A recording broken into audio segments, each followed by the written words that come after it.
Maya looked up at Eagle Peak. It stood tall against the horizon. Its peak seemed to touch the sky. She had always dreamed of standing on its summit, to feel the wind in her hair and the world at her feet. But the dream seemed distant. It was a challenge for experienced climbers, not for a beginner like her. One day, Maya decided to stop dreaming and start climbing.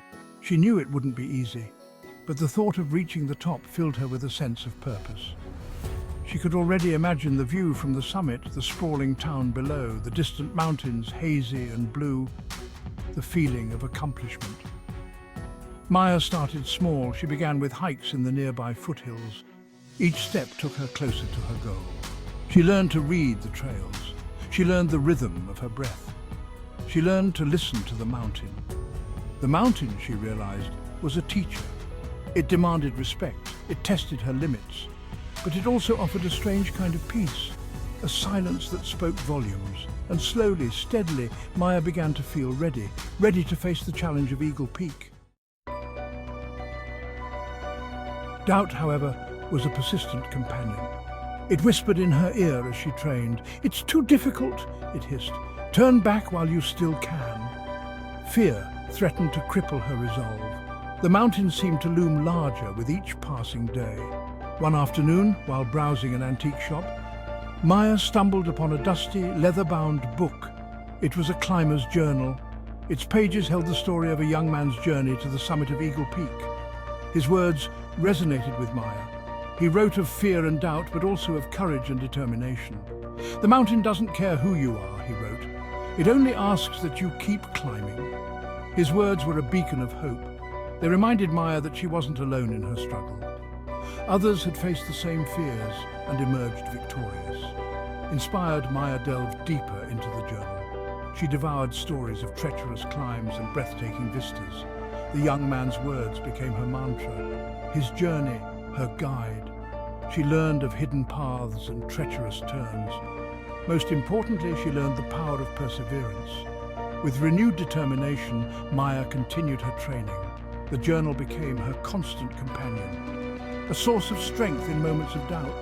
The young man's spirit seemed to walk beside her, guiding her, encouraging her, urging her to reach for her peak. The day of the climb arrived. Maya stood at the base of Eagle Peak. The air was crisp and cold. The mountain loomed above, a silent giant challenging her to ascend. She took a deep breath, feeling a mix of excitement and trepidation. She had prepared for this moment. Countless hours of training had honed her body and mind. She had studied the mountain, memorized its contours, its secrets, but nothing could truly prepare her for the reality of the climb. The sheer scale of the peak was humbling. As she started her ascent, the forest welcomed her. Sunlight filtered through the canopy, casting dappled patterns on the forest floor. The air was alive with the sound of birdsong and the rustle of leaves. The lower slopes were gentle, a prelude to the challenges ahead. With each step, Maya felt a sense of purpose solidify within her. The doubts that had plagued her seemed to fade away, replaced by a quiet determination. The mountain was a test, but it was also a teacher. It demanded her full attention, pushing her to her limits and beyond. The trail grew steeper, the air thinner. The once gentle slopes gave way to rocky outcrops and narrow ridges. Maya's breath grew heavy, her muscles ached, but she pressed on, fueled by a deep-seated desire to conquer not just the mountain, but also the voice of doubt within. She encountered fellow hikers along the way, some seasoned veterans, their faces etched with the stories of countless climbs. Others, like her, were drawn to the mountain's allure. They shared stories, advice, and words of encouragement. Each encounter reminded Maya that she was part of something larger than herself. The landscape transformed as she climbed higher. Trees gave way to scrub and then to bare rock. The air grew colder, thinner. The world stretched out below, a breathtaking panorama of valleys and peaks. The beauty of it all took her breath away.